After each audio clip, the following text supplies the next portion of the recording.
Hi BookTube, it's Gina. Today's Wednesday and I'm gonna do a tag. I missed Tag Tuesday yesterday. I don't know, the day just got away from me.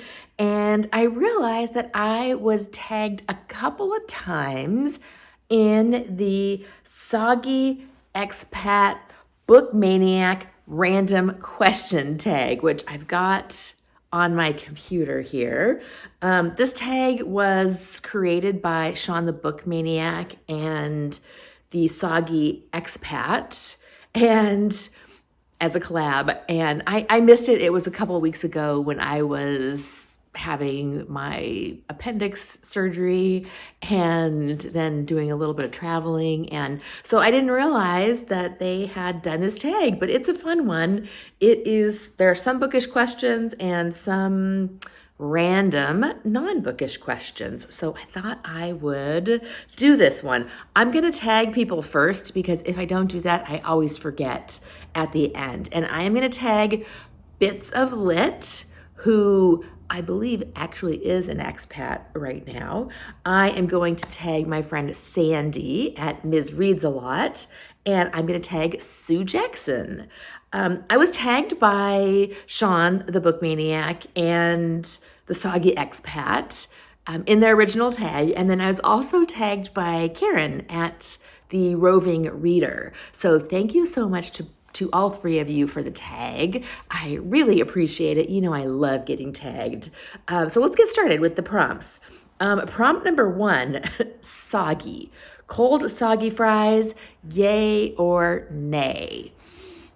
All right, I cannot remember ever having any cold soggy fries in the house.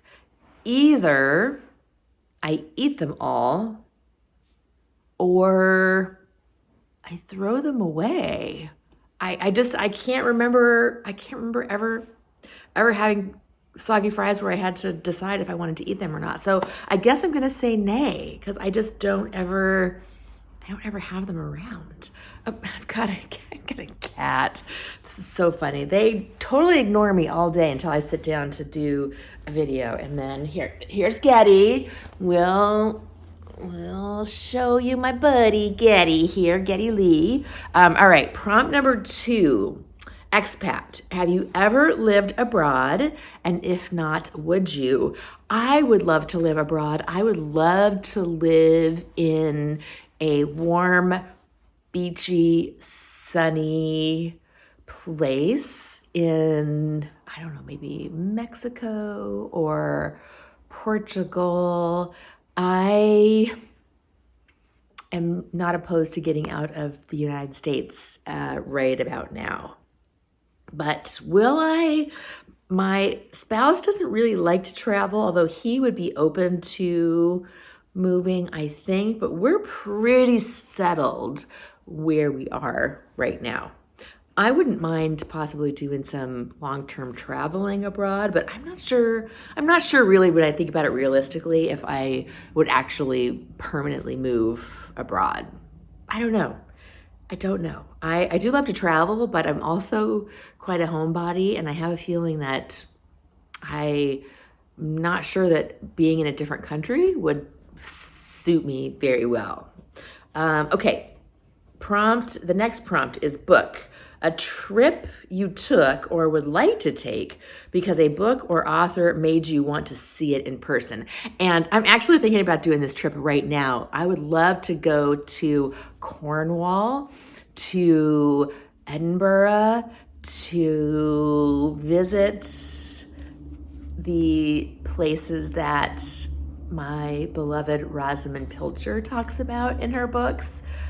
Of course, that would include London. So I am considering doing a book trip, maybe solo. I'm dreaming about doing it with a friend of mine. We've been talking about possibly, when the timing is right, doing a trip to see Rosamund Pilcher's England and Scotland. Would that not be wonderful? I would love that. So I might very well do that trip. I'd do a solo trip too, because there are very few people who can do as many bookish things as I can. And I love to travel by myself. So I might do a solo trip, but I'm also talking about it with my friend Gina, who is also quite bookish. Book. A book or author from Canada and or Wales you'd like to read. I've got a couple of Margaret Atwoods on my TBR. I think The Robber Bride is one that I want to read. I might have already read that one. There's another one. What's the other one of hers that I've got? I forgot to grab it, but I'm going to say Margaret Atwood. I also love, this is kind of funny because I know Sean, the book maniac, is not a Robertson Davies fan, but I went through a Robertson Davies phase back in my 20s, and I might want to do a reread.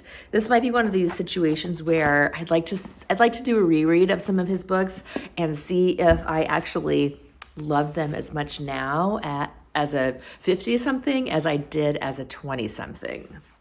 We'll see. Random. Embarrassing parent story time. A time your parent, guardian embarrassed you to your core and you're still recovering, or a time you were that parent. I cannot think of anything for this prompt.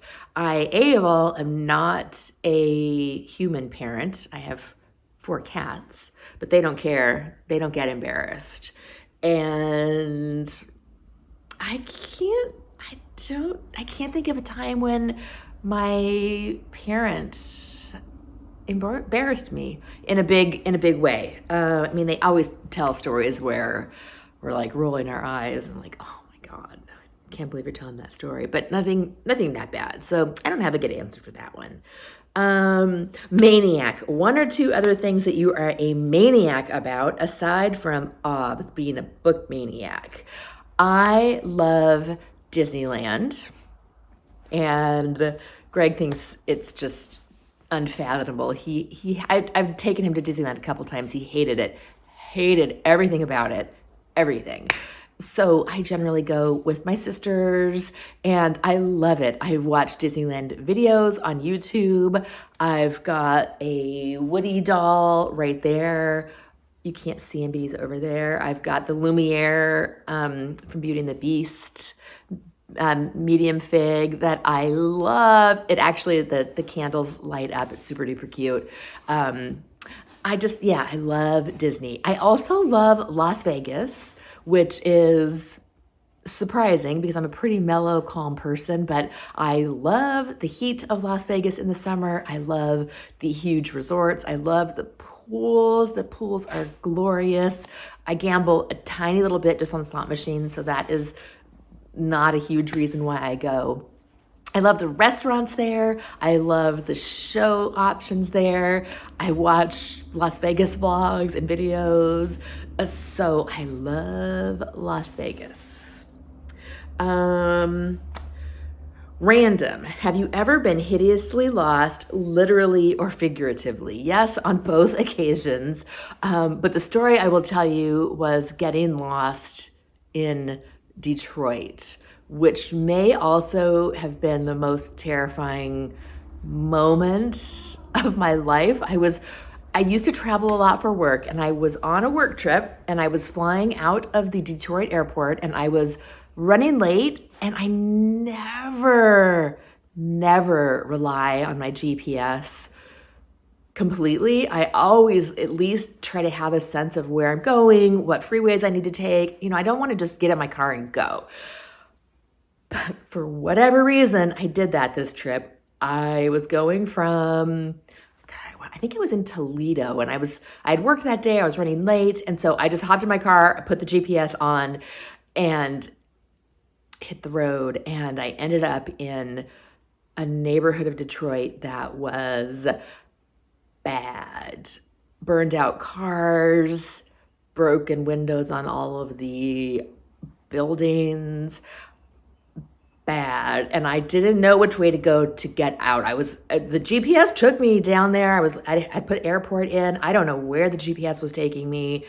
I don't know what happened, but I stopped at a 7-Eleven gas station / mini mart. There was bulletproof glass in the check stand person was behind a bulletproof glass, and I asked her, like, where do I go? She was like, get back in your car, go that way, and get out. She's like, get in your car quickly. And I was like, oh my God. Thank God I had plenty of gas. I barely made it to my flight. I did make it, thank goodness. I was running through security and right to boarding. But that was a terrifying experience. It was really, really scary. Random, a memorable encounter with a stranger. I remember this story because it's one of the things I think that is an important piece of my personality is I like being a support person, and I like being a person that is good at customer service. And so I did used to work at a front desk of a medical clinic, and I remember a really crabby person coming in she was cranky, she was in a bad mood, and I just was like, what a horrible person. But I tried to be very pleasant and nice to her. And about a week later, she came back in and said, you were so nice to me. I was having a really rotten day.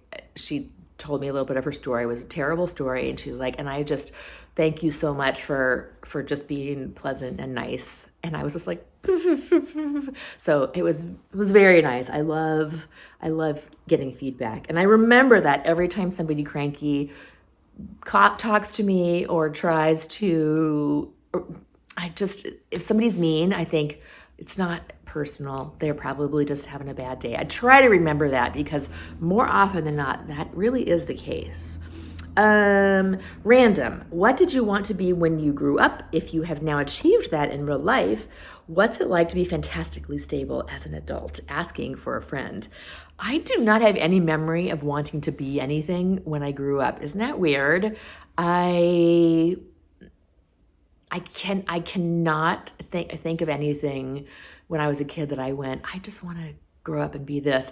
I always wish I had that thing because I think for people who are like, I want to be a doctor, I want to be a lawyer, I want to be a writer, it's a little bit easier because you know what you want to be. You may not be it, you may not be successful, but you have a clue. And I never had a clue. I never had anything that I really, really wanted to do that I can remember, which makes it easier because I am a fantastically stable adult, but I didn't plan it as far as like career goes.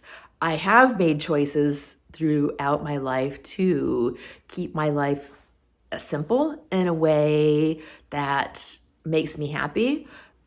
So that has definitely contributed to being a happy adult, but not career-wise. Okay, let's see. Random, are you a people watcher? Do you have good peripheral hearing? Share an antidote or 3. And I do love people watching, especially in Las Vegas, where you can like sit in a sidewalk restaurant and watch people walking by. Love doing that, but I have terrible hearing now. I used to have good hearing, but I'm hitting that age where everything is starting to go, sadly. And so I can't really hear much from like side tables and restaurants and things anymore. And I cannot think of a particular antidote of people watching. So that's going to be an unsatisfying last question for me, but I just don't have a good answer for that one. So that is my Soggy Expat Book Maniac random question tag. That was a lot of fun to do. And thank you for the original tag. Thank you for tagging me, Karen, and I will talk to you later. Bye.